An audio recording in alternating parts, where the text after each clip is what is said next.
नमः सिद्धिभ्यः। एष सुरासुरमणु सिन्धवन्दितं दोदगादिकं मलं प्रणमामि वढ्ढमाणं तीर्थं धम्मस्कातारं शेषे पुण्यतीर्थहरि ससौव सिद्धे विशुद्धसाभावे समणे अणानदंसन् चरित तव वीर्यायारे ते सौवे समगम पतेगमेव पतेगम वन्दामि अवट्टन्ते अर्हन्ते मानुषे खेते किच्चारिहन्ताणं सिद्धाणं तैणमो गणहराणं अज्जावैवगाणं साहूणं चैव सौवेसिं तेसिं विशुद्धदंसं नाणपहाणासमं समासेज्य ओवसंपयामि सम्मं जगतोणिवाणसंपत्ति।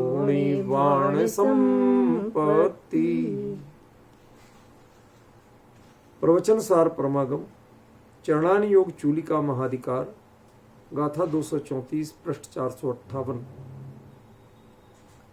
आगम चक्षु साहु इंद्रिय चक्षुणि सर्वभूतानि देवाय ओहि चक्षु सिद्धा पुण्य संवदो चक्षु। इस गाथा पर हम पर्याप्त चर्चा कर चुके हैं। अतिरिक्त विषय आज बताने की बात कही थी आपको, उस बारे में हम शांति से कुछ विचार करें तो पकड़ में आएगा, अन्यथा नहीं आएगा, क्योंकि वह विषय वास्तव में क्षोभसम ज्ञान गम्य है ही नहीं।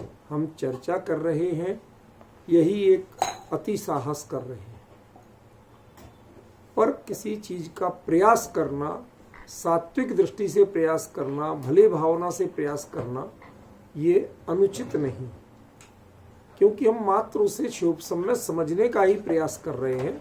हम ये थोड़ी कह रहे कि मैं हम सिद्ध जैसे सर्वतो चक्षु बन जाए, वो तो उसी अवस्था में होगा। मजे की बात यह है कि इस विषय में आचार्य कुंद ने ये वाक्य कह तो दिया, लेकिन आगे की गाथाओं में इसका कोई संपर्क नहीं रखा। सिद्धापुण शब्दो चक्षु इस विषय को आगे की कथाओं बिल्कुल नहीं दिया, पुनः वो आगम चक्षु तक सीमित हो गया। क्यों?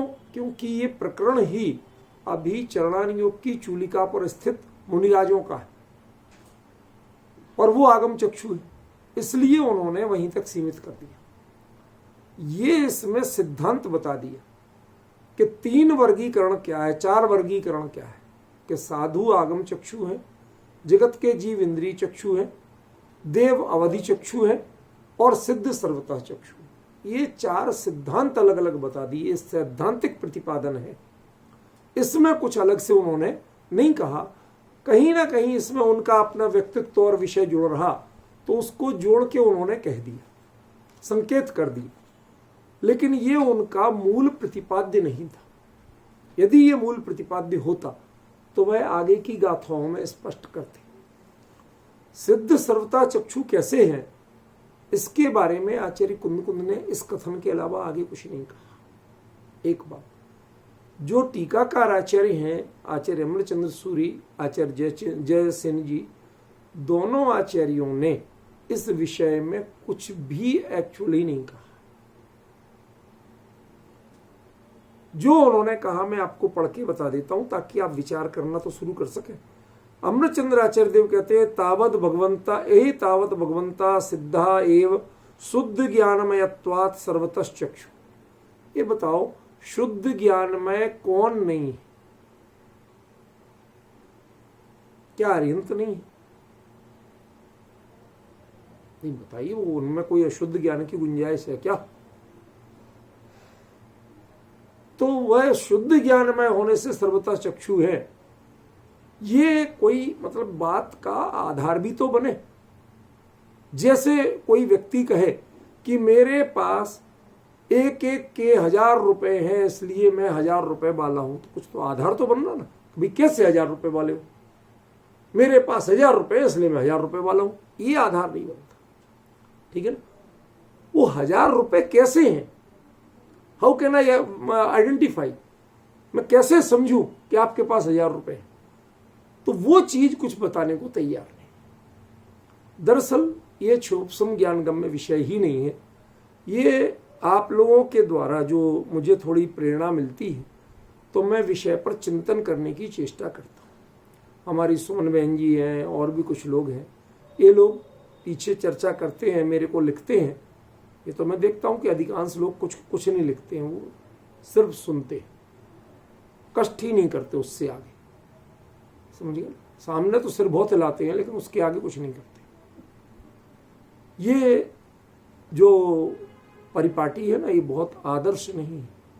इससे हमें धीरे धीरे उदासी आती है कि भाई जब किसी को कोई सामने ही सिर हिला रहा है, उसके आगे कुछ नहीं है, रुचि नहीं है, समय नहीं है, ठीक है, फिर हम भी देखेंगे क्या करना, आगे कैसे चलाना, ये हमें भी सोचना पड़ेगा। मैं स्पष्ट कह रहा हूँ सबको, लिखने की आदत डालना पड़ेगी, नहीं लिखा तो आगे से गोल कर दूंगा मैं, समझे ना। ये दुनिया भर की बातें बहुत लिखती हैं रूपल बहन, जो मैं कहता हूं उस पर एक अक्षर नहीं लिखते, ना मुकेश जी लिखते हैं, ना नवीन जी लिखते हैं, कोई नहीं लिखता, सब अति ज्ञानी हैं। ठीक है ना।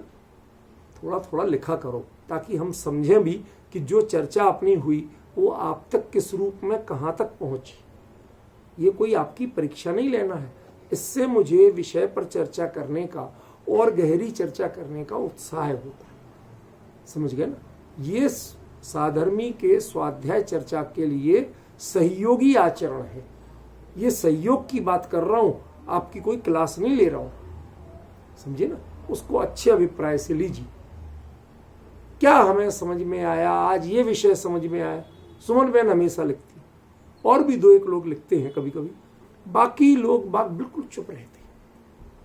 इससे हमें लगता है कि भाई आप एक जो स्वाध्याय की परिपाटी, भाई मैं 1 घंटा स्वाध्याय करना, चलो भाई और किसी की सुनते आपकी सुन, ये रूप निमत बनाइए। ये चर्चा एक औपचारिकता पूर्ति नहीं है, ये हम विशुद्ध उस आचार्य कुंद के साथ उनके चलने की कोशिश कर रहे हैं, उन गहराई के पक्षों को जानने की कोशिश कर रहे हैं जो आज तक प्राय आचर्चित रहे। तो जब कोई बिल्कुल रुचि नहीं दिखाएगा, प्रवृत्ति नहीं करेगा, तो हमें भी कभी कभी थकान आती है, कहती चलो भाई इतना ही रहने दो, उसके आगे चर्चा फिर कभी करेंगे।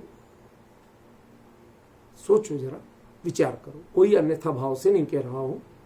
क्या विषय था कल का, कि जो आपने 2 प्रकार के शुक्ल ध्यान लास्ट के कहे थे, ठीक है ना, उनमें कौन कौन से थे, सूक्ष्म क्रिया प्रतिपाती और व्यूप्रत क्रिया निवृत्ति।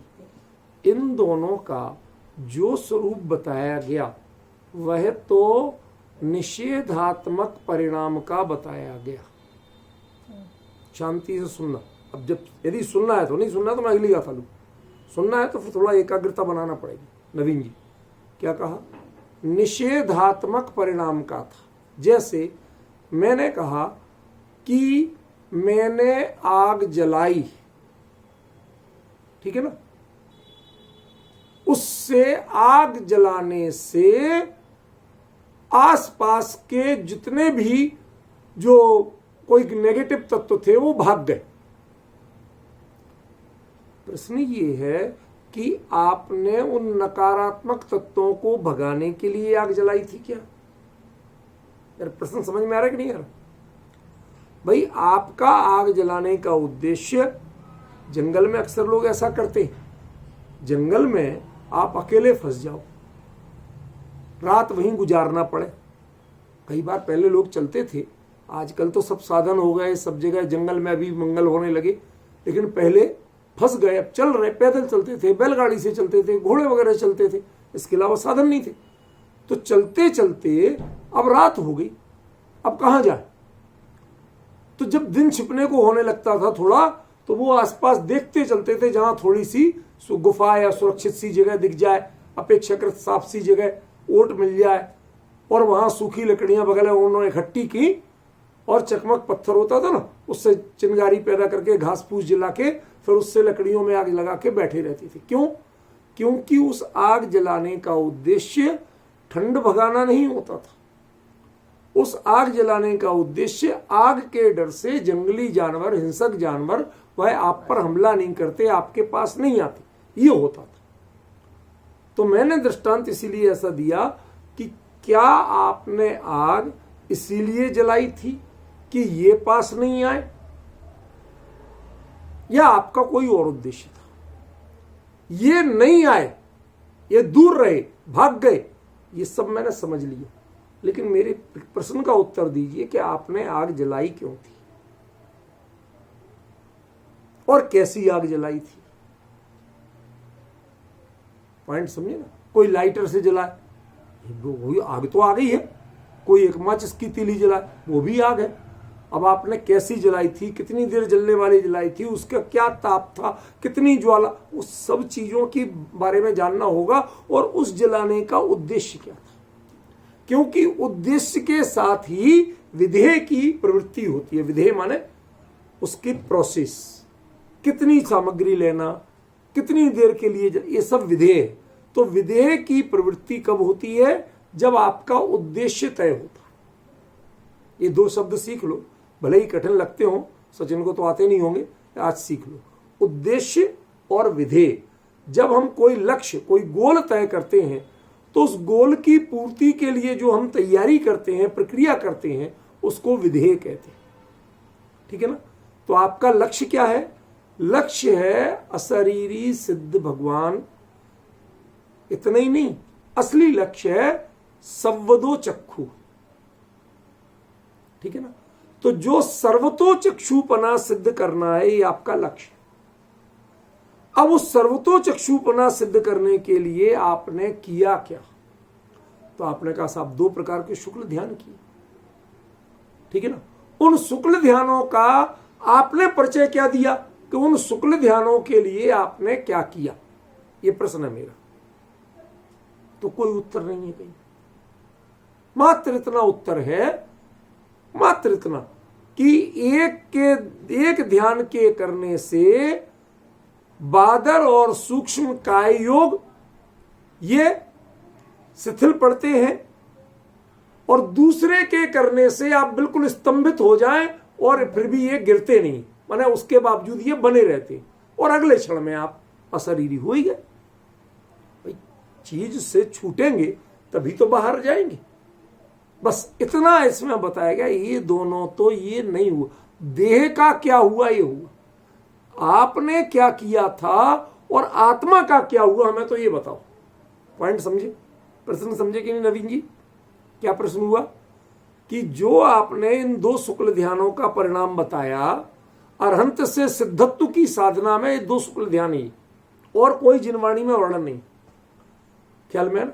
और वो जो वर्णन है, उस वर्णन की जब हम चर्चा करते हैं तो उसमें जो भी परिचय आता है वो नकारात्मक आता है। नकारात्मक माने काय परक आता है। बादर काय योग, सूक्ष्म काय योग। ठीक है ना? इनकी क्या स्थिति होती है?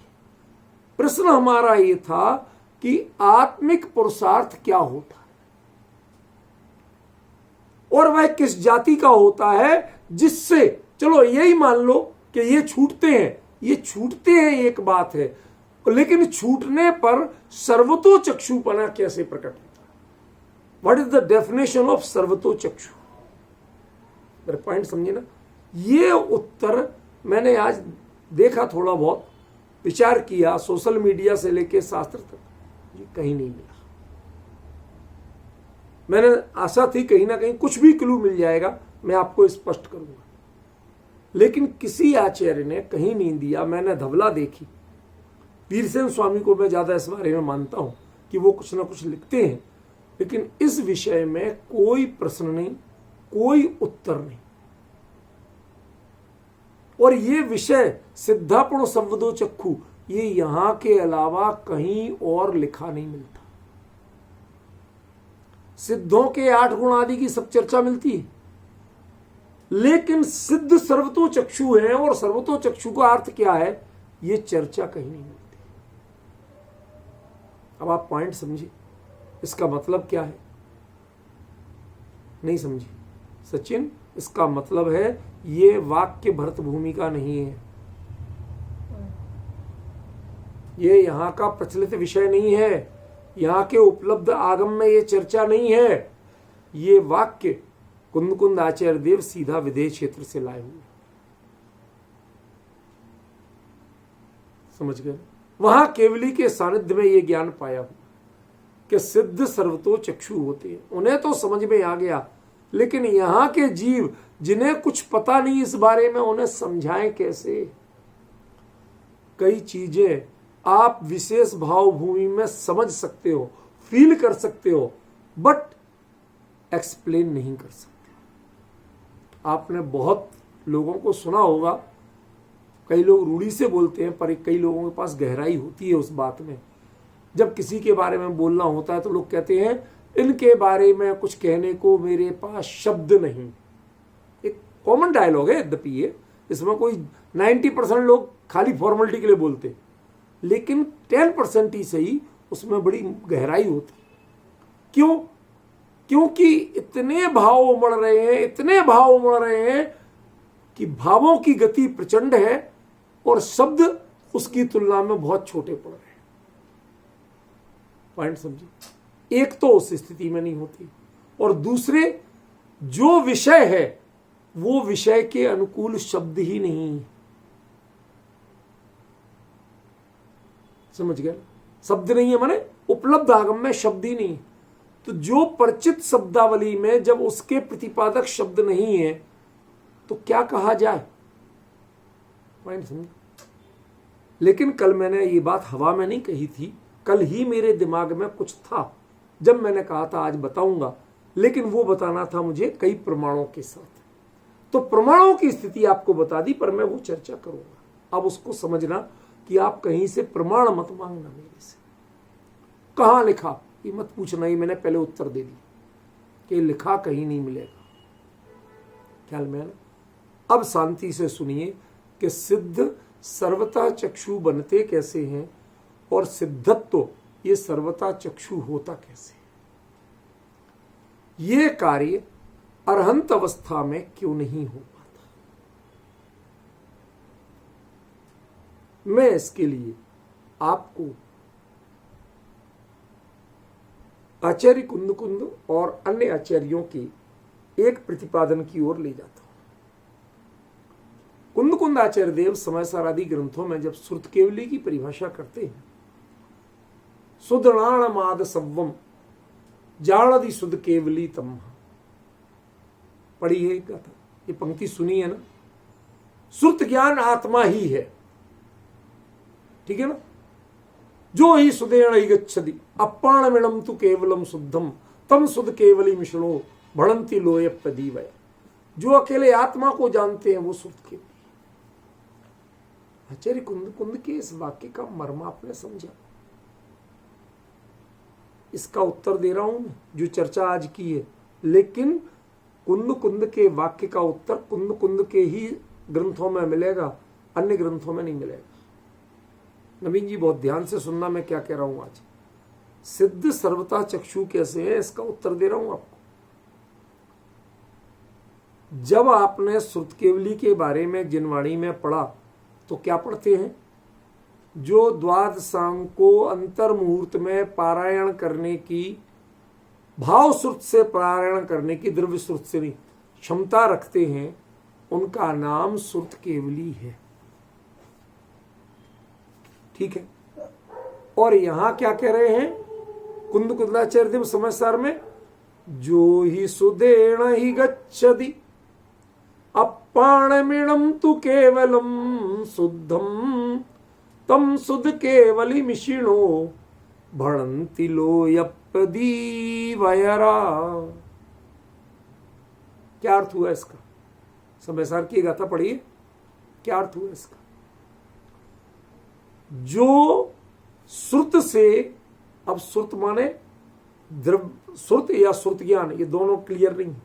जो श्रुत से अधिगच्छति जानता है, इणम अपाणम, इस आत्मा को, केवलम शुद्धम, परिपूर्ण शुद्ध जानता है, तम उसको इशिणो ऋषिगण सुध केवलिम, ये सुध केवली है ऐसा, तम सुध केवलिम इशिणो भणंती कहते हैं।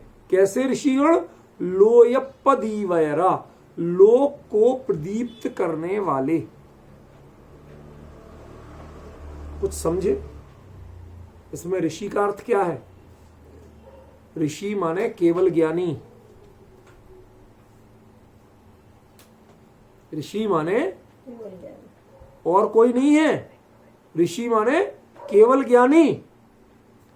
केवली परमात्मा यह कहते हैं कि जो श्रुत से आत्मा को शुद्ध जानता है, परिपूर्ण शुद्ध जानता है, अनुभव करता है, वह श्रुत केवली है।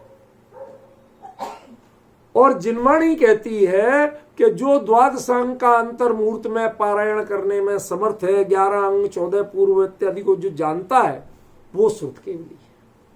अब बताइए परिभाषा सच्ची कौन सी?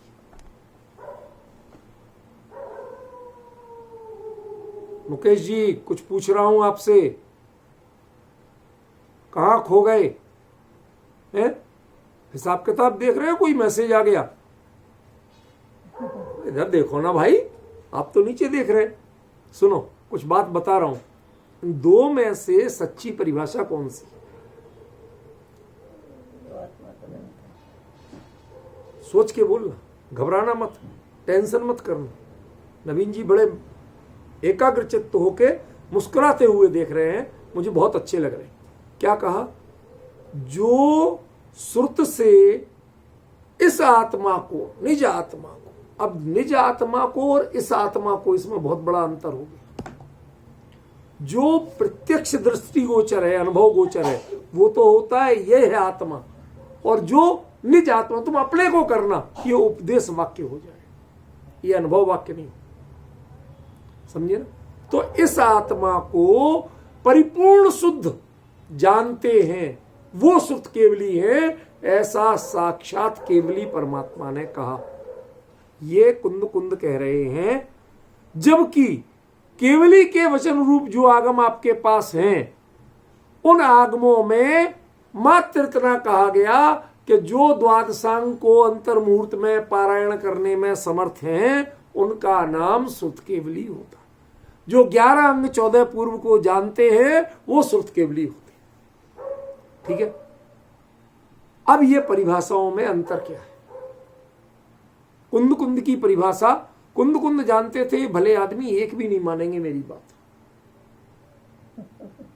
इसलिए उन्होंने अपनी ओर से नहीं कहा। कुंद कुंद बहुत गहरे मर्मज्ञ आचार्य थे। वो केवली का प्रमाण तभी देते थे जब भले आदमी उनकी बात नाम से नहीं माने। ये बात मेरे नाम से नहीं चलेगी, जब उन्हें ये भरोसा होता था तब कहते थे ये मैं नहीं कह रहा हूं, ये तो केवली ने कहा। अब तो लड़ना हो तो उनके पास जाओ, मेरे पास मत आओ, मेरी जान मत खाओ। ठीक है? ये तो मैं थोड़ी सरल बात कर रहा हूं, ये मेरा दृष्टांत है, मेरा सिद्धांत नहीं। सिद्धांत तो सिद्धापनो संवदो चक्षु है। समझ रहे हैं? अब जब एक आचार्य ये बता रहे हैं कि द्वादशांग का पारायण करने से कोई श्रुत केवली नहीं होता, बड़े ब्लंटली खुले शब्दों में चैलेंज देके कह रहे हैं कि द्वादशांग का पारायण करने से कोई श्रुत केवली नहीं होता। क्यों? क्योंकि द्वादशांग का पारायण वह क्षयोपशम का विषय तो हो सकता है, वह ज्ञान का विषय नहीं हो सकता। 2 पॉइंट ध्यान रखना। क्या बोला? ध्यान से सुनना, यदि पकड़े नहीं हो तो फिर से। वह क्षयोपशम का विषय तो हो सकता है, ज्ञान का विषय नहीं हो सकता। क्यों? क्योंकि ज्ञान वह तो अनंत है, अपने आप में परिपूर्ण है। जब वह साक्षात ज्ञान का विषय बनेगा तो उसमें पूरा ही आएगा, उसमें अंतर्मुहूर्त क्यों लगेगा? वो तो एक समय में जाएगा। इसीलिए आगम का अर्थ केवली किया था ना अपन ने, याद आ रहा है? वही बात कह रहा हूं। यदि ज्ञान जानेगा, क्रम और समय, ये कमियां, ये क्षयोपशम की हैं, ये ज्ञान की कमियां नहीं। तो आप कह सकते हैं क्या क्षयोपशम ज्ञान नहीं है? भाई ऐसा है, जिसको, जिस ज्ञान को पराश्रय की वृत्ति की आदत पड़ी हो, जिसकी पहचान दूसरों से होती हो, उसको हम मात्र क्षयोपशम कहते हैं, ठीक है ना।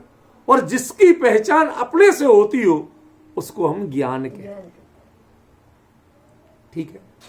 जिसकी पहचान पर के बंधनों में है वो क्षयोपशम है, और जिसकी पहचान स्वयं से है, स्वयं की परिपूर्णता से है, जिससे पर की अपेक्षा नहीं है, उसका नाम क्या है? ज्ञान।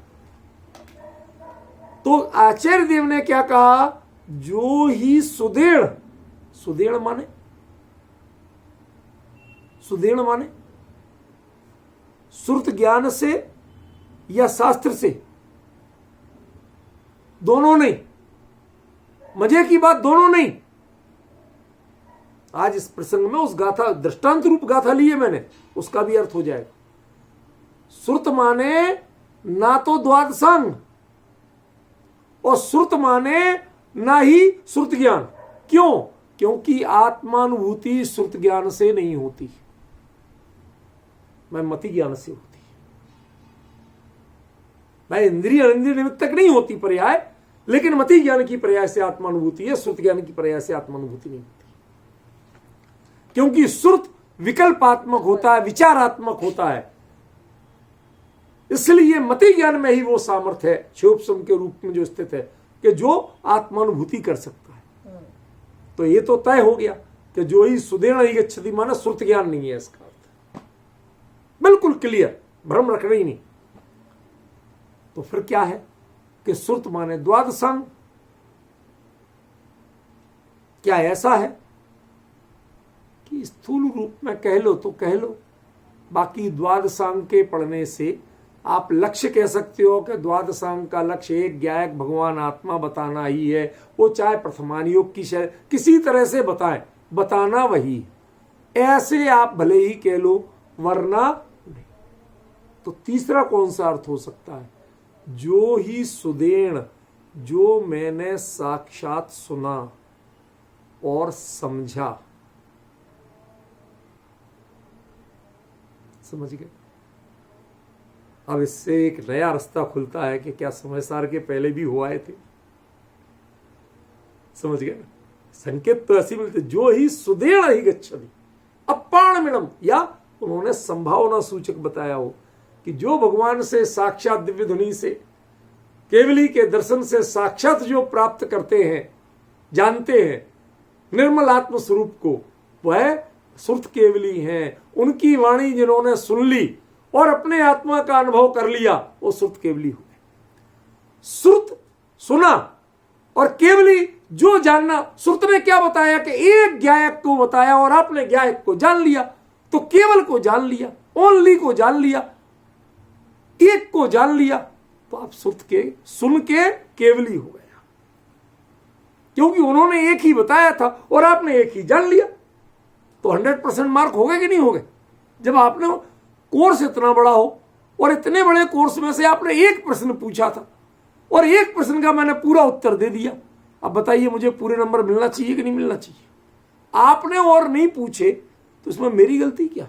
मैं तो तैयार था। पॉइंट समझे ना? वो इस अर्थ में कहा गया। तो ये पुरुषार्थ किसने किया? भगवान ने, जिनकी दिव्य ध्वनि हुई उनने, या आपने? और साथ में क्या दे दिया? अपाणमिणम तु केवलम शुद्धम। दूसरे पक्षों को, दूसरे विकल्पों की गुंजाइश नहीं, परिपूर्ण शुद्ध। केवल माने ओनली नहीं है, केवल शब्द का अर्थ होता परिपूर्ण। समझ में है ना? परिपूर्ण शुद्ध जाना, एक रंच मत पर्याय में अभी तक एक क्षण पहले तक आपको अशुद्धि का बोध था।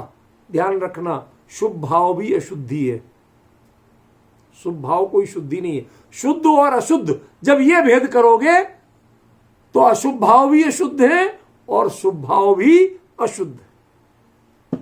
ख्याल में? और आचार्य ने क्या कहा? केवलम शुद्धम। परिपूर्ण शुद्धता की बात है, यहां कोई समझौते की गुंजाइश नहीं, बीच का मार्ग नहीं है। इसलिए संपूर्ण स्वभाव भी त्याज्य हो। ऐसे जिसने निर्मल स्वरूप का ग्रहण किया वह श्रुत केवली है। तो बताइए वो श्रुत केवली कैसे बना? अपने भगवान से मैं एक अपनी जिज्ञासा लेके गया, भगवान मेरा स्वरूप मुझे समझ में आया क्या है। भगवान की वाणी में आया, मैंने समझा, मैं अपने में उतर के पूरा आनंद पा लिया, जो मुझे चाहिए था पूरा क्लियर हो गया। तो आपको पूरी जानकारी मिली कि नहीं? क्या मिली? पूरा हो गया, पूरा हो गया, सब कुछ जान लिया। क्यों? और कुछ मुझे जानना ही नहीं था ना। मुझे गड़ा हुआ धन पूछना नहीं था केवली से कि गड़ा हुआ धन कहां मिलेगा, किस धंधे में फायदा होगा। क्या मुकेश जी, कौन से धंधे में फायदा होगा? नौकरी में कि व्यापार में? क्यों? अनाज के कि कपड़े के कि सोने चांदी के कि प्रॉपर्टी डीलिंग के? किसमें? कोई विकल्प ही नहीं था। एक विकल्प था, एक जिज्ञासा थी, मैं अपने आप को परिपूर्ण रूप में कैसे जानूं। भगवान ने बताया और मैंने परिपूर्ण रूप में जान लिया। इसके अलावा ना मुझे जिज्ञासा थी और ना मुझे कुछ जानना था। तो मैंने पूरा जाना कि नहीं, कि परिपूर्ण जाना। तो तुम, लेकिन अंतर क्या रहा? श्रुत केवली, जो तुमने सुना भगवान को साक्षात और उतने को पूरा जाना, ये तो सही है, लेकिन तुमने अपने से नहीं जाना था, उसका रास्ता तुमने स्वयं नहीं खोजा था। पॉइंट समझी? अब देखना दूसरा पक्ष, जो महामुनिराज बन चुके हैं उनके लिए रास्ता कौन बताए, और कोई बताए भी तो क्या समझ में आए? जो आपको रास्ता बताया जाएगा वो प्रायः निषेधात्मक होगा, नकारात्मक होगा या विधेयात्मक होगा। जैसे मैं आपसे कहूं कि साहब मुझे जल्दी जुकाम हो जाता, तो जिन जिन चीजों से आपको इन्फेक्शन होता है उनसे आप बचो, यही कहोगे कि कुछ और कहोगे? भाई जिन चीजों से आपको जल्दी इन्फेक्शन होता है उनसे बचो, धूल से बचो, धुएं से बचो, पेस्टिसाइड से बचो, फला से बचो, ढिमका से बचो, ठंडी चीज खाने से बचो। आप यही कहोगे ना? ये सब क्या है? निषेधात्मक, नकारात्मक। मुझे ये बताओ कि विधेयात्मक रूप में जुकाम होता क्यों? क्यों? इस धूल में वो मजदूर पूरे जीवन काम करते हैं, वो भी इंसान नहीं, उन्हें कुछ नहीं होता, ठीक है। और हम 5 मिनट को जाते हैं, छींकते हुए आते हैं, हो जाते हैं। तो धूल से होता है, ये मेडिकल साइंस कहती है क्या। लेकिन जो आपका देह विज्ञान है वो कहता है आपका इम्यून पावर कमजोर है, उसको आप मजबूत बनाओ, आप मेहनत करना सीखो, श्रम करना सीखो, श्रमणशील बनो। धीरे धीरे ये जब अंदर की धमनियां, जो फेफड़े, इनमें पूरी ऑक्सीजन जाएगी, ये पूरी ऑक्सीजन लेने के आदी हो जाएंगे, आपको कोई तकलीफें नहीं। समझ गए? आप ऑक्सीजन पूरी लेना शुरू करो। जिसको लोग प्राणायाम है दूसरी, मैं इस बात को दूसरे रूप में कहता हूं कि तुम भगवान की वाणी से सही या जहां से, अब आपको अपने जो पावर, इम्यून पावर डेवलप करना है वो आपको स्वयं पहचानना है और स्वयं पहचान के डेवलप करना है। मैं आपको बता दूं कि आप लोग भी, अपनी दुनियादारी की बात बता रहा हूं, ये दृष्टांत है, आप अपने डॉक्टर खुद बनिए। हर शरीर की भिन्न भिन्न प्रकृति होती है, कोई भी डॉक्टर जितनी चाहे जांचें करा ले वो परफेक्ट नहीं जान सकता है, क्योंकि वो केवल नहीं, साधनों में सीमितता है। 10 जांचें कराई, हो सकता है वो 10 जांचों में नहीं आए बात, कई बार होता है। आप जाते हैं सारी जांचें कराए तो किसी में सब नेगेटिव आती रिपोर्ट, फिर भी तकलीफ है, तो कुछ तो है ना कारण। तो वो जो कारण है उसको आप सेल्फ एनालिसिस से पहचानो। तुम क्या करते हो तो ये तकलीफ बढ़ती है, कैसे करते हो तो ये तकलीफ बढ़ती है। कभी आप वैसा करते हो ये तकलीफ नहीं होती है, तो उस दिन एक्स्ट्रा क्या किया था। अपने आप को सेल्फ एनालिसिस करो और उस चीज को जो तुम्हें अनुकूल लगी उसको अपना के उस रास्ते पे आगे बढ़ो। जो नेगेटिव लगी उसको भूल जाओ, हट जाओ। ये एक अपने आप को दैहिक दृष्टि से स्वस्थ रखने का बेहतर तरीका है। और मैं 90% इसी को अपनाता हूं। 10% में ही मैं डॉक्टर की दवाई या कोई उसके मार्गदर्शन को सुन सब लेता हूं, जानकारी ले लेता हूं, लिखवा लेता हूं, 90% लेता नहीं। मैं देखता हूं उसका तरीका क्या हो सकता है, ये मुझे हुआ क्यों, समझ गया।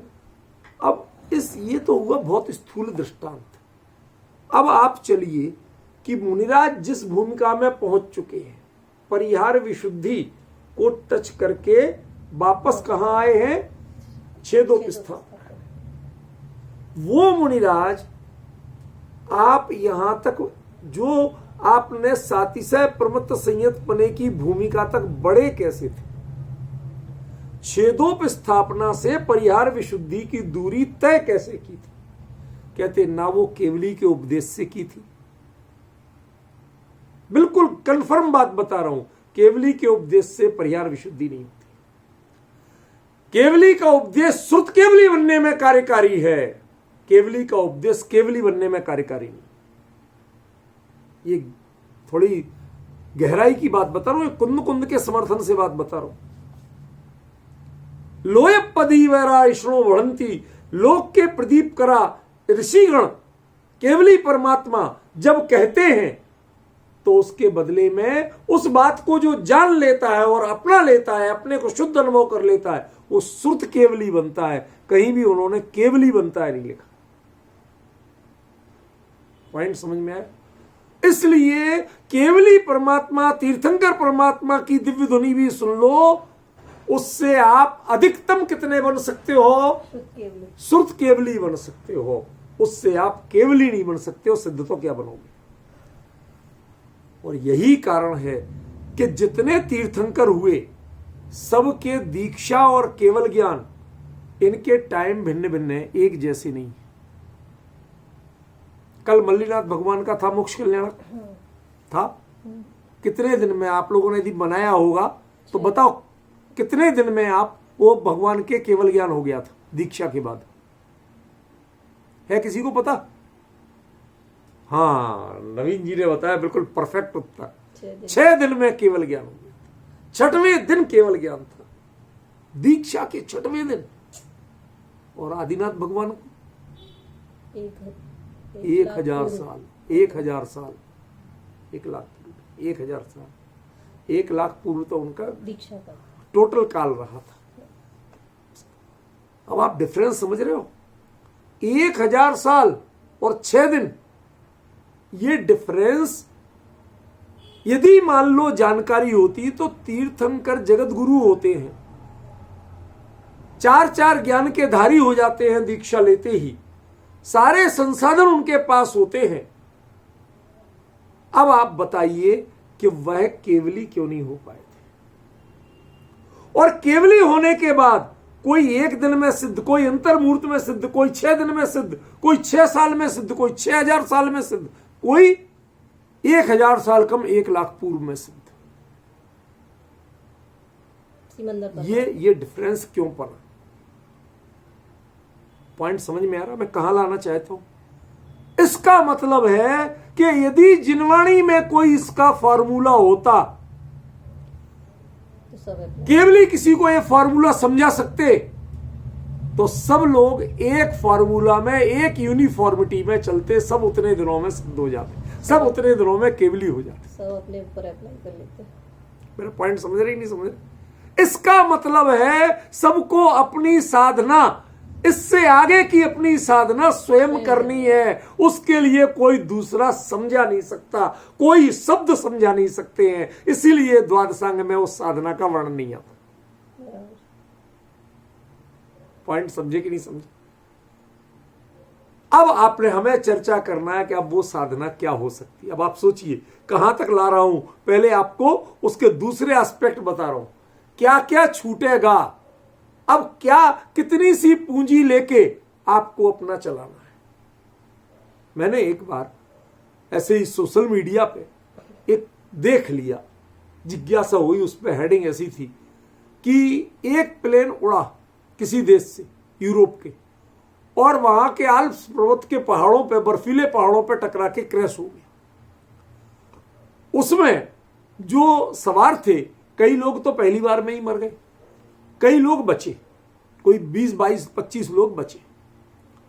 अब चारों ओर प्योर बर्फ, घना पहाड़, उसका ट्रांसमीटर सिस्टम काम नहीं कर रहा, वो फेल हो गया। बैटरी, चूंकि प्लेन के टुकड़े इतने हुए कि बैटरी पूंछ के भाग में थी तो वो कहीं और पड़ी, सिरों भाग आगे, बीच के भाग में आप, और वो पहाड़ों पे दूर दूर।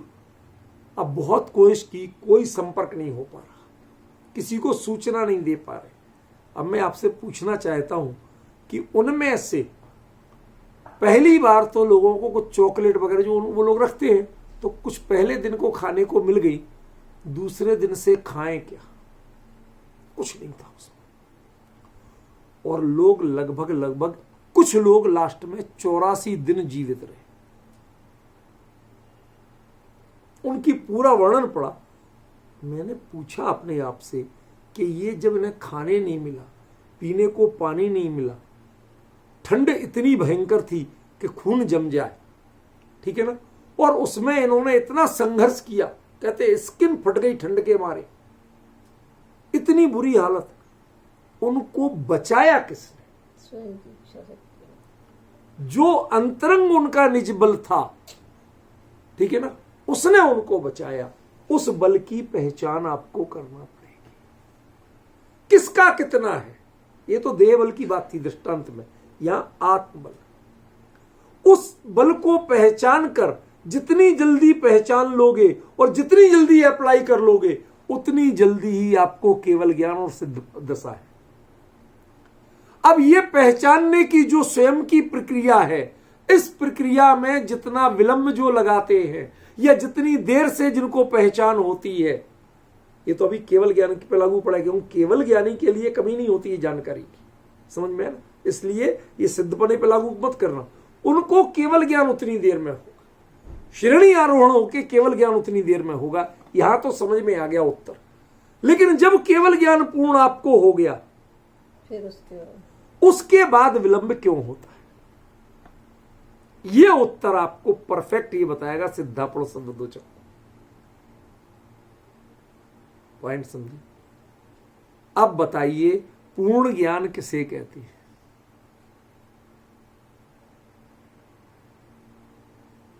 किसे कहते हैं पूर्ण ज्ञान? यदि आपको पता है कि आपकी कमी क्या है, तो आप दूर क्यों नहीं करते?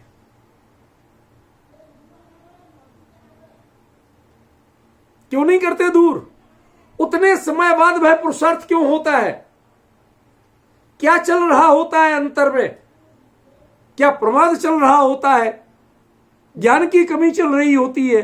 पुरुषार्थ की कमी चल रही? क्या होता है अंतर में?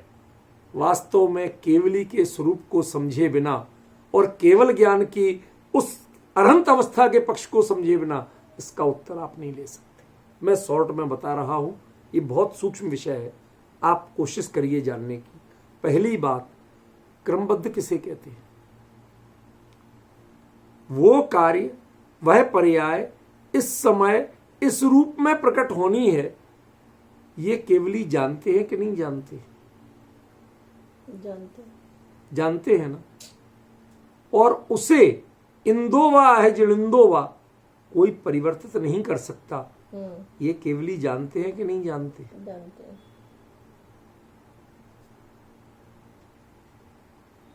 कुछ समझ रहे हो? जानते हैं लेकिन कर कुछ नहीं। और अपने आप में कहीं कोई अतृप्ति है ही नहीं,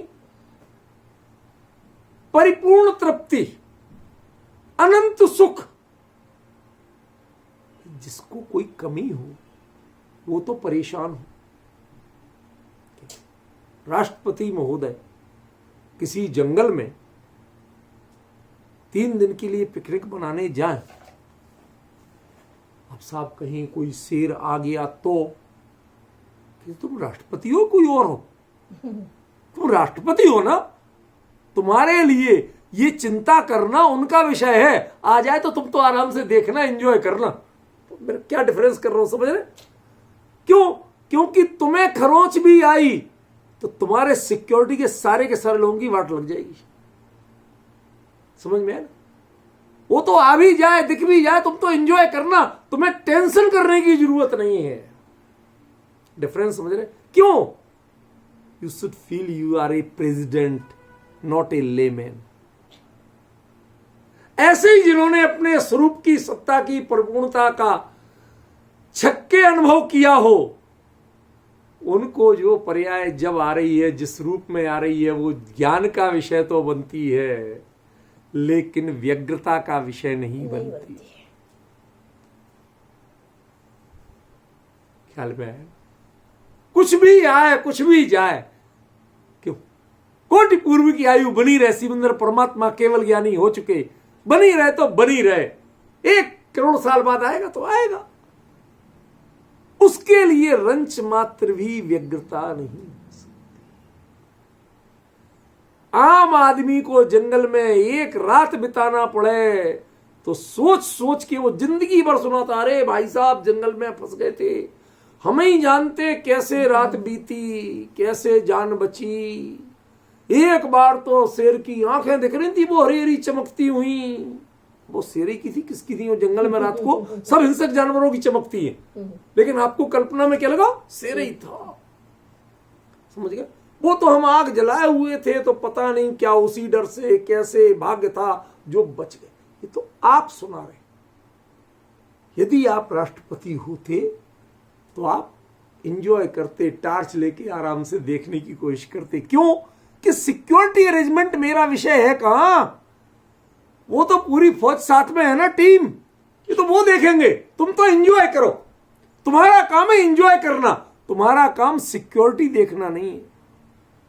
ऐसे ही जिन्होंने केवली पने को, तृप्ति को, उस अनंत तृप्ति को प्राप्त किया हो, वो उस आनंद में मस्त रहो। आपका काम वो देखना नहीं है कि ये 2 प्रकार के शुक्ल ध्यान कब होंगे, कैसे होंगे, देह कैसे छूटेगी। ये तुम्हारा विषय ही नहीं है, ये विकल्प नहीं आ सकता। समझे? इसलिए तो वो कुछ नहीं करते हैं। चलो यहां तक मान लिया। फिर प्रश्न ये है कि फिर ये 2 ध्यान होते क्यों हैं और होते कैसे? देखो, हम स्टेप बाय स्टेप बढ़ रहे हैं, एक एक प्रश्न का उत्तर देने की कोशिश कर रहे हैं। ठीक है? चलो सही, उस पर्याय को जिस समय आना था वो क्रमबद्ध में तब आई, लेकिन तब आई कैसे? अपने आप आ गई। यदि अपने आप आ गई तो उसका नाम सूक्ष्म क्रिया प्रतिपाती और व्युत्पत्ति क्रिया निवृत्ति क्यों पड़ा? बराबर। समझ में आ रहा कि नहीं आ? देखो, इस तरह की चर्चा करने में क्या लगता है, एकदम उपयोग ऐसा बना रहता है, एक क्षण को भी भटक नहीं सकता। तो आपको लगता है कि जिन वचसी रमनते, हम जिन वचनों में रम रहे, स्टेप बाय स्टेप बढ़ रहे हैं, जहां जहां उलझन थी सुलझाते हुए आगे बढ़ रहे हैं। जरा विचार करो, यदि ऐसा होता तो उनका नाम, कि हमने तो कुछ किया ही नहीं, यदि कुछ नहीं किया तो उनका नाम सूक्ष्म क्रिया प्रतिपाती और व्युत्पत्ति क्रिया निवृत्ति, क्योंकि वो शुक्ल ध्यान है, वो यथाख्या चरित्र के पार्ट है, वो कोई एरी गहरी चीज नहीं, एवरेज या लो लेवल की चीज नहीं है कि जिसको आप इग्नोर कर सको। समझ? इतनी उत्कृष्ट चीज, इतनी उत्कृष्ट ध्यान पद्धति बताई, उसकी परिभाषा आपने बताई, भले ही आपके शब्दों में वह परिभाषा नकारात्मक हो, निषेधात्मक हो, लेकिन यह तय है कि उसका विधेयात्मक पक्ष अवश्य है। आपको नकारात्मक दिख रहा है, दूसरों ने बताया, क्या हुआ? आपको आज रात को ठंड लगी थी कि नहीं लगी थी, इसका मतलब बुखार ठीक हो रहा, अब तबीयत ठीक है, जल्दी ठीक हो जाओ। ये सब वैद्य जी बता रहे कि ठंड नहीं लगी थी तो अरे वो ठंड क्यों नहीं लगी थी? तुम ये पहचानो नब्ज देख के कि हां तुम्हें कल ये दवाई दी थी, इसने तुम्हारे इस सिस्टम पे ये काम किया है, इस कारण से तुम्हें ठंड, अब हम तुम्हें वैद्य सही मानेंगे। अब वरना तुम्हें अटकल पच्चू मानेंगे कि चलो दे देते हैं, ये दवाइयां पड़ी तो हैं, अब दे देते हैं, देखते हैं क्या हुआ था, फिर पूछे तुझे ठंड तो नहीं लगी थी? क्या ये वैद्य है क्या? ये कोई निदान की पद्धति है क्या? नहीं है। ऐसे जिसको लक्षण से पूरा पता चले तब हम कोई परिभाषा बनाते हैं। यदि हमने सूक्ष्म क्रिया प्रतिपाती और व्यू प्रतिक्रिया निवृत्ति की परिभाषा बनाई है तो आपको पूरा नब्ज पकड़ के बताना पड़ेगा कि क्या हो रहा है और क्या नहीं हो रहा है। पॉइंट ख्याल में आया? उत्तर मिलना चाहिए कि नहीं? देखो, जो उत्तर दूंगा वह टेंटिवली है, वह परफेक्ट नहीं। क्यों? ऐसे गंभीर विषयों के उत्तर परफेक्ट तभी कहे जा सकते हैं जब या तो आगम का वचन मिले या केवली का समर्थन मिले। हम छद्मस्थ लोग नहीं कह सकते। इसलिए मेरे जो आगे कहने वाला हूं उसको कोई कहीं मेरे से ही प्रमाण मत मांगना, साक्ष्य मत मांगना, मेरे पास कुछ नहीं है। मैंने जितना जो चर्चा की है, जो चिंतन किया, उसका उत्तर बता रहा। सुनिए, ज्यों ज्यों भारहीनता बढ़ती है, ज्यों ज्यों भारहीनता बढ़ती, रॉकेट में कई इंजन लगाए जाते हैं। कुछ इंजन जो है वो 38,000 किलोमीटर के बाद ही एक्टिव हो पाते हैं। वहां का जितना निर्दोष वातावरण है, किसी भी तरह के गुरुत्वाकर्षण सारी चीजों से दूर का जो वातावरण है, उसमें वो एक्टिव हो सकते हैं। उनमें ईंधन ही वो होता है, उनमें ऑक्सीजन वाले वातावरण के चलने वाला ईंधन नहीं होता। पॉइंट समझे आप? ऐसे ही ये आत्मिक पुरुषार्थ की कुछ जाति है ऑटोमेटिक कि जो उस भूमिका को पाने पर कि एक और सारे कर्म निर्भर हो चुके, अघातिया कर्म के निमित्तक जो आत्म प्रदेशों की चंचलता थी, वह चंचलता शांत हो रही और उसमें आपके उसी समय सहज परिणाम, जैसे व्यक्ति हल्का होता है तो ऊपर उठता है। ऐसे इस देह से भी अभी तक ये देह के कदम चलते थे, उठते थे, बैठते थे, सब होता था। अब वो चीजें देह से बिल्कुल कनेक्शन कट रहा। भिन्न जानते तो पहले थे लेकिन संवेदन में भिन्न नहीं थी। क्यों? यदि इसमें भिन्न होती तो आपके कदम नहीं चलते, आपके बैठते नहीं, उठते नहीं, ये सब चीजें सहज नहीं होती। समझ रहे? ये हो रही थी, इसका मतलब कनेक्शन नहीं कर रहा था। भिन्न जानना अलग चीज है और भिन्न प्रवृत्ति में आना अलग चीज है। समझ में आया? अब वो चीज जब एक भूमिका पर पहुंचते हैं तो वह चीज भिन्न प्रवृत्ति में आने लगती है। बहुत स्थूल और बहुत सामान्य सा दृष्टांत दे रहा हूं। कोई जीव कितना ही मोही क्यों ना हो, कितना ही भोगी क्यों ना हो, जब देह छूटने का क्रम आता है, परिस्थितियां आती हैं, उस समय वो भी कहता है भैया भगवान का नाम,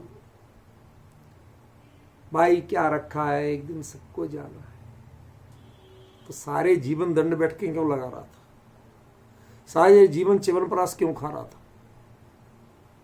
जब सबको जाना ही है तो सारे जीवन ये क्यों कर रहा था? कर रहा था, वो बात अलग थी। अब जो उस समय की फीलिंग्स जो होती हैं वह परिस्थिति जन्य ही सही लेकिन होती है। ये मोह की है और वह निर्मोहियों की फीलिंग्स है। ये साथ बनी हुई थी तो बनी हुई थी, कोई इस पर उनका उपयोग नहीं था। लेकिन जब इसका सहज ही साथ छूटता है तो मोहियों का जब देह का साथ छूटता है तो भी उस समय उनको वह मोह के परिणाम ऐसे साथ होते हैं कि वह 1, 2 या 3 समय तक अधिकतम अनाहारक रहते हैं। चौथे समय में भौतिक आहारक होते हैं, लेकिन वास्तव में, जल्दीबाजी मत करिए, ध्यान से सुनिए, वास्तव में वह निरंतर आहारक रहते हैं। क्या कहा? उनके अंदर में, परिणामों में वो जाति विद्यमान है कि हर क्षण, जैसे आपको भोजन देर से मिले, लेकिन आप भोजन के लिए लालायत, उसके लिए व्यग्र, उसकी खुशबू सूंघ सूंघ के, अरे भाई आज तो हलवा बना, आज ये जो होती ना, ये जो प्रतिक्रिया है, ये आप निरंतर कर दे रहे थे। समझ गए ना? वो आपकी प्रतिक्रियाएं क्या बता रही कि आप भोजन के लिए प्रति समय तैयार हैं, हम थोड़ी देर से दे पा रहे हैं, बात दूसरी। तो जैसे ये जीव निरंतर अपनी संज्ञाओं के कारण आहारक रहता है,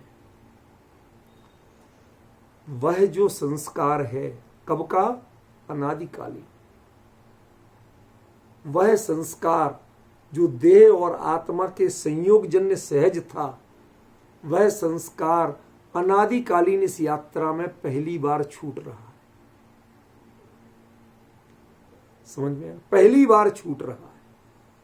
वह जो पहली बार ऐसी भिन्नता, ऐसी निर्भरता कि अब हम चल तो रहे हैं, लेकिन चलते समय कोई खेद नहीं, किसी का विचार नहीं, किसी का, ये अभी तो दृष्टांत में बात कर रहा हूं। समझ में? जो संलेखना के साधक होते हैं, कोई विकल्प नहीं करते। वो कहते हैं मरनो भलो विदेश को, दूर दूसरे संग में जाते हैं जहां कोई नहीं जानता, वहां संलेखना शांत भाव से, कोई परिचित नहीं, किसको देखे, किसको संबोधे, बस अपने स्वयं, सबका संबोधन सुनो और अपनी गुणों अंदर में चलो। ये जीवन ये पहली बार पाया। इसके पहले तो हमने बाकी सब दूसरे सुना दो, हम सुन रहे, क्या सुन रहे, क्या भगवान का नाम सुन रहे। संलेखना के साधक को जो दूसरे सुनाते हैं, उससे कई गुना तो वो खुद जानता है। वो पहले से गुण रहा होता है, वरना वो अपने संग में संलेखना क्यों नहीं लेता? क्यों गया सैकड़ों मील दूर जाके संलेखना लेते, अपरिचित संग में जाके संलेखना लेते? क्यों? क्योंकि संयोग जन्य मोह कभी हावी ही नहीं।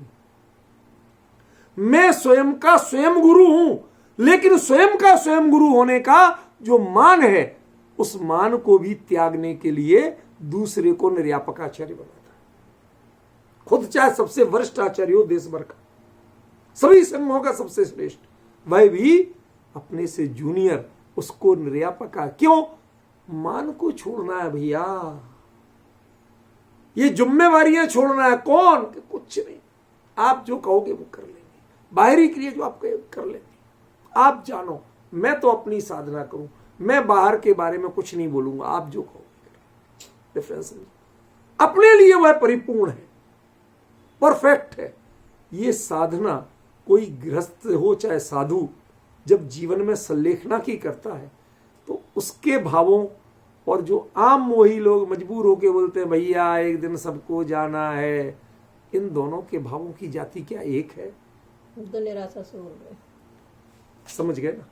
जो अंतर इनमें है, वही देह त्याग करने वालों में और देह छूटने वालों में अंतर होता है। सिद्धों की देह छूटती है और आपको देह छोड़ते हैं। क्यों? यार छूट गई, अब दूसरी मिले, हाय राम कहाँ जाऊंगा मैं। ये जो अंदर में संस्कार, अंदर की वासनाएं आपको व्यग्र करती हैं, ये जो अंतर पहली बार, आज आप जितना चाहे उपदेश दे दें, लेकिन एक क्षण को ऑक्सीजन बंद कर दी जाए, उस समय देखना क्या लगता है। वो संस्कार नहीं टूटता। समझ गए ना? हाँ, उपदेश बहुत हो जाते हैं, आचरण नहीं हो पाता। वो अंतर आचरण का है, उपदेश का नहीं। परिस्थिति वैसी बन रही है, लेकिन रंच मात्र भी विकल्प नहीं है। क्या मैं आपको सच बताऊं? अपने दृष्टांत पे बताता हूं। कुछ समय पहले ऐसे ही MRI के लिए जाना पड़ा। अब मुझे क्या है, एक साइकोलॉजिकल कमजोरी है कि मुझे घुटन वाली स्थिति वह बर्दाश्त नहीं, मुझे एकदम बेचैनी होने लगती है। तो उसमें तो अब ब्रेन का कराना तो उसी में वहीं जाएगा पूरा ऐसे मशीन में, और फिर उसकी आवाजें भी भूतों से भयंकर, समझ गए ना।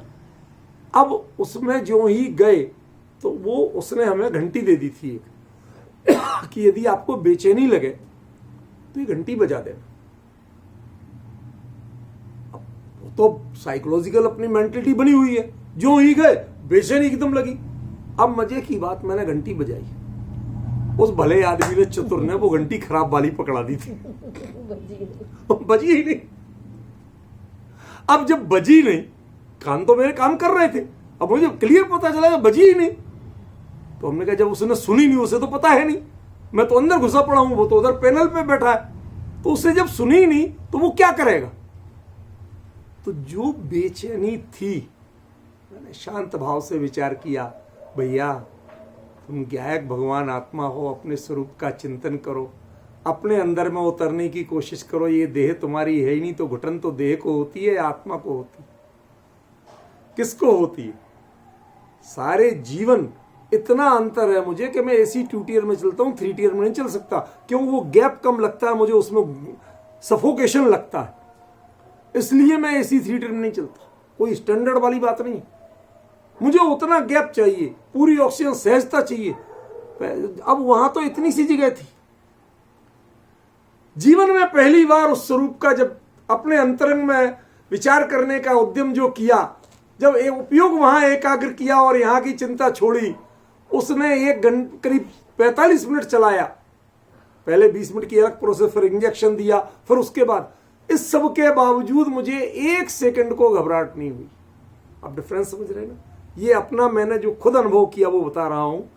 यही स्थिति अनुमान ज्ञान से, प्रत्यक्ष ज्ञान तो सिद्ध अवस्था होगी जब होगा, आप अनुमान ज्ञान से जान सकते हैं, क्योंकि आगम में भी कहीं लिखा हुआ नहीं। यह स्थिति बनती है तब जाकर के सिद्धत्व होता है, और सिद्धत्व में सर्वतो चक्षुपना कैसे होता है यह सोमवार को बताएंगे। यह अभी भी पूरा क्लियर नहीं कर पाया मैं, क्योंकि विषय जटिल था ना। सोमवार को बताएंगे, शनिवार इतवार चर्चा नहीं चल पाएगी इस बार, उसके लिए